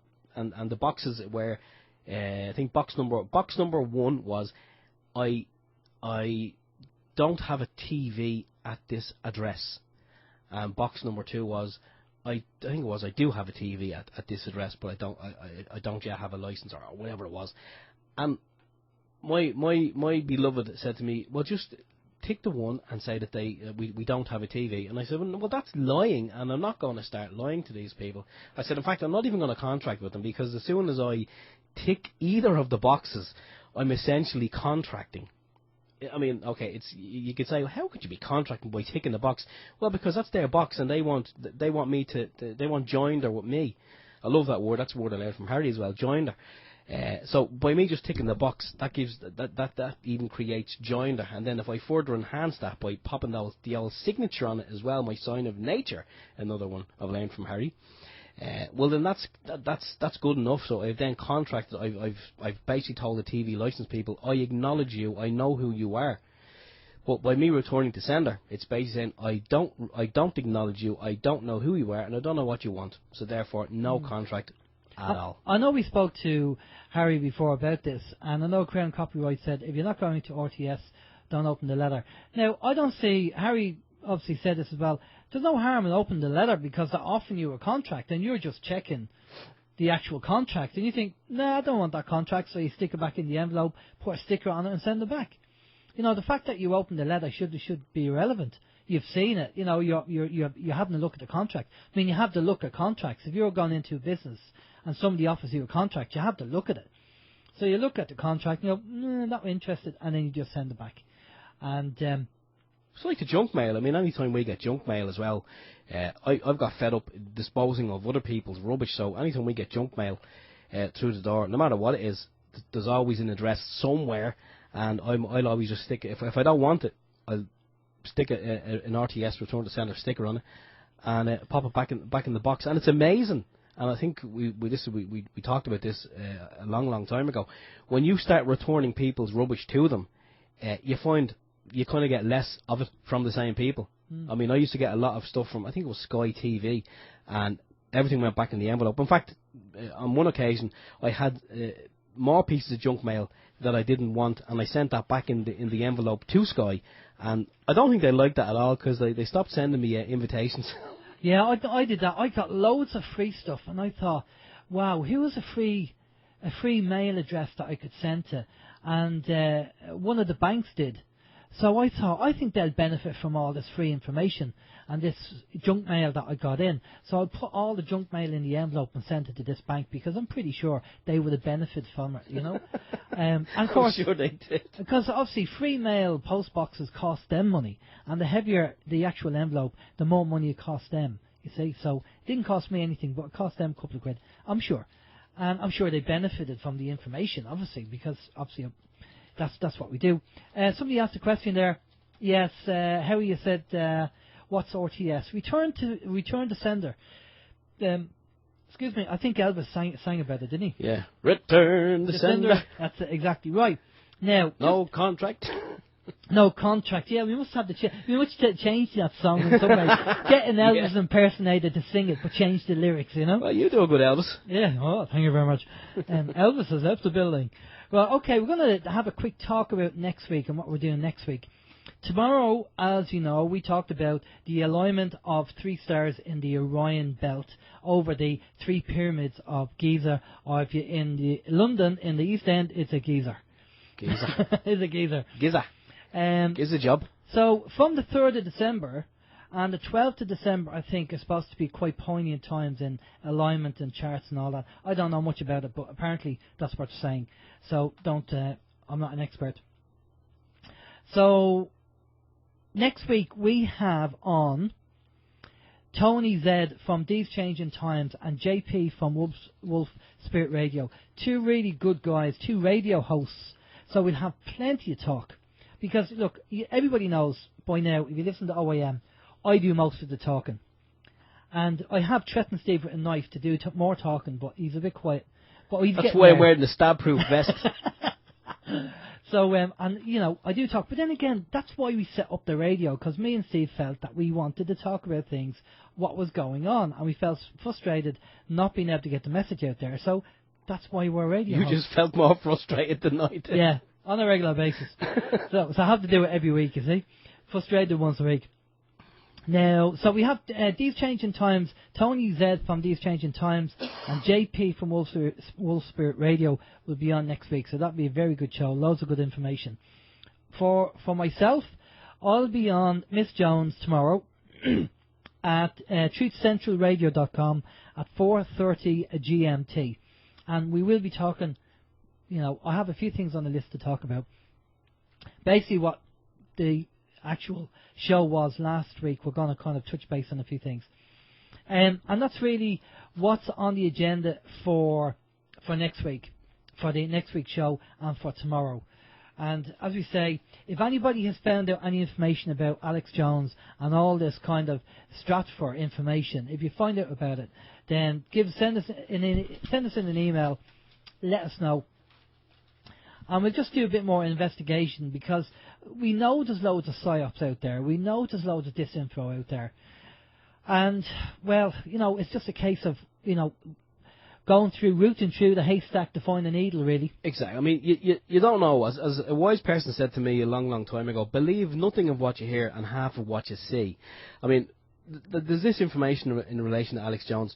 We don't know at this moment in time, is it true? Where does it come from? Can it be validated?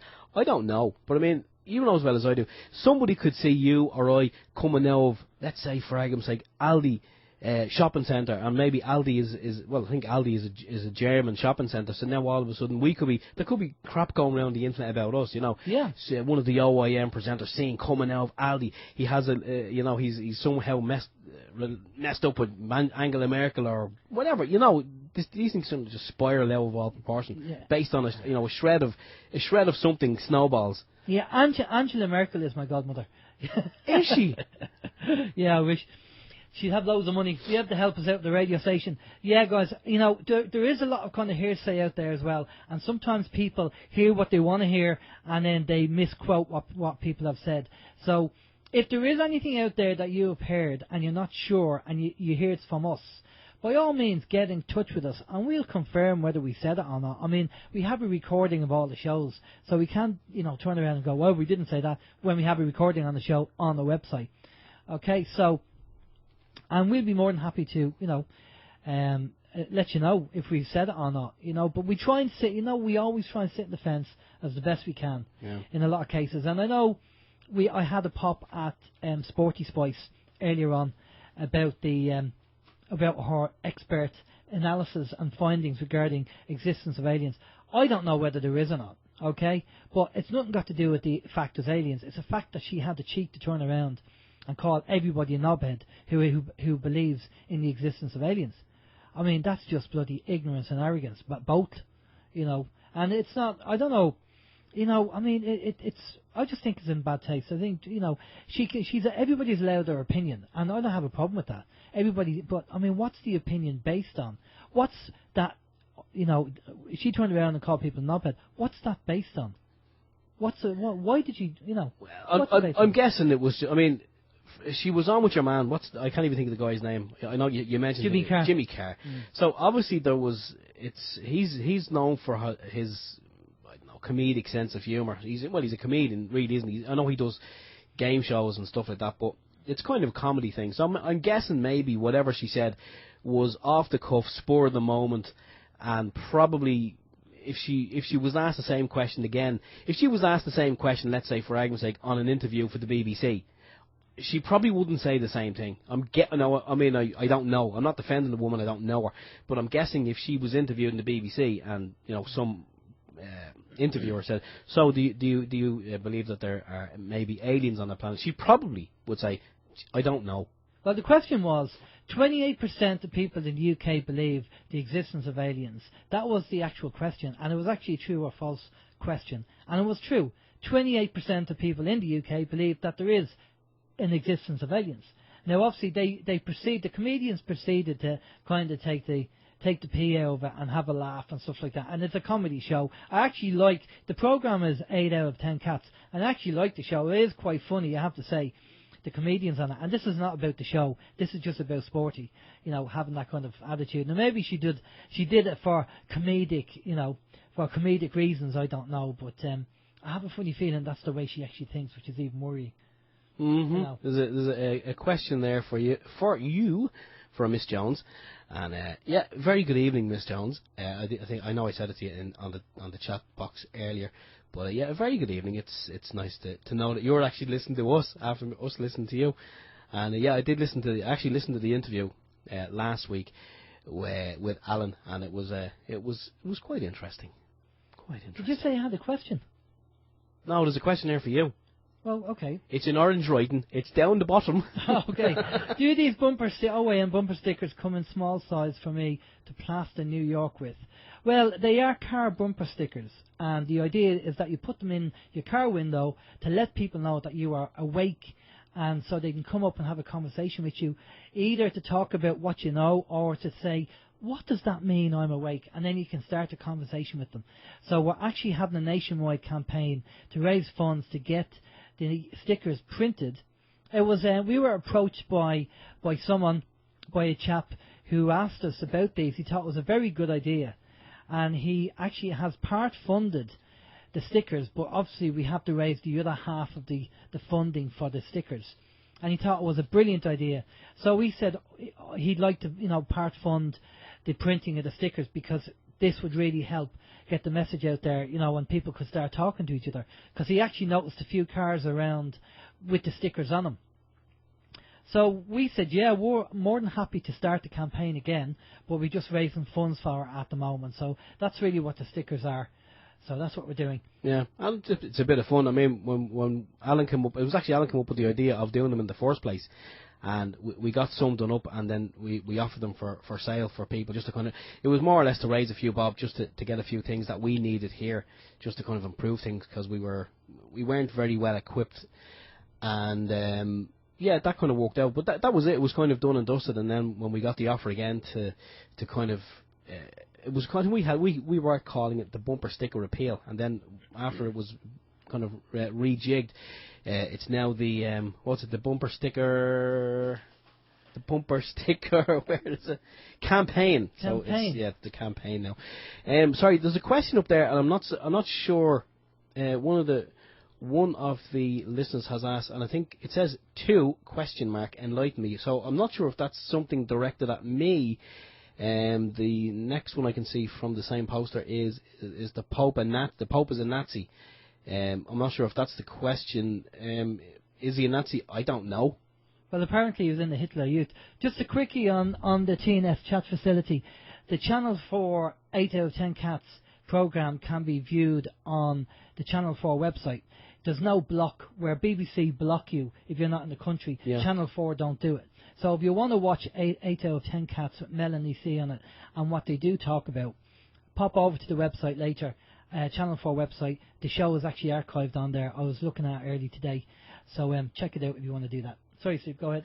Great banter, says Howie. I don't know, is that great banter between me and Alan, or Alan and I, to put it correctly, or on that particular show? We're only shooting the breeze here because our second guest has let us down, so we're just filling in some space, and hopefully it's interesting and both educational at the same time. Well, can you touch base with that Ben message again, because we want to let people know about what Ben's up to this week and just let people know what's happening. I would be glad to do that again. For any latecomers, Ben Gilroy, leader of Direct Democracy Ireland, and an all-round good guy in what he's been doing in this country.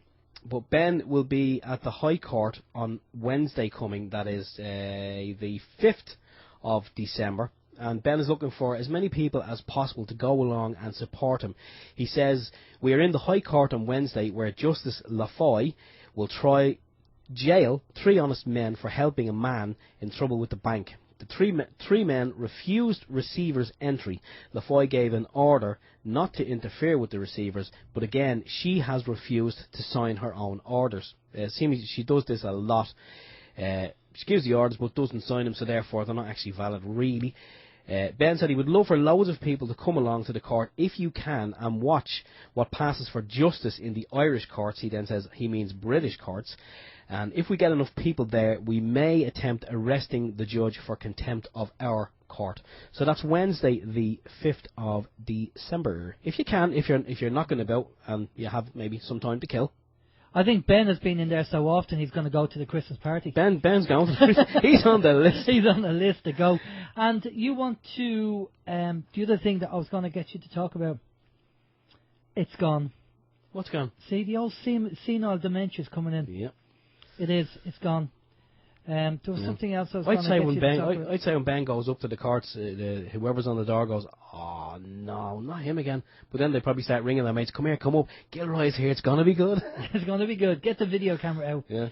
Right, you don't know what you want me to talk about? No, it's something I wanted you to mention before we wind up. Oh, Vin's.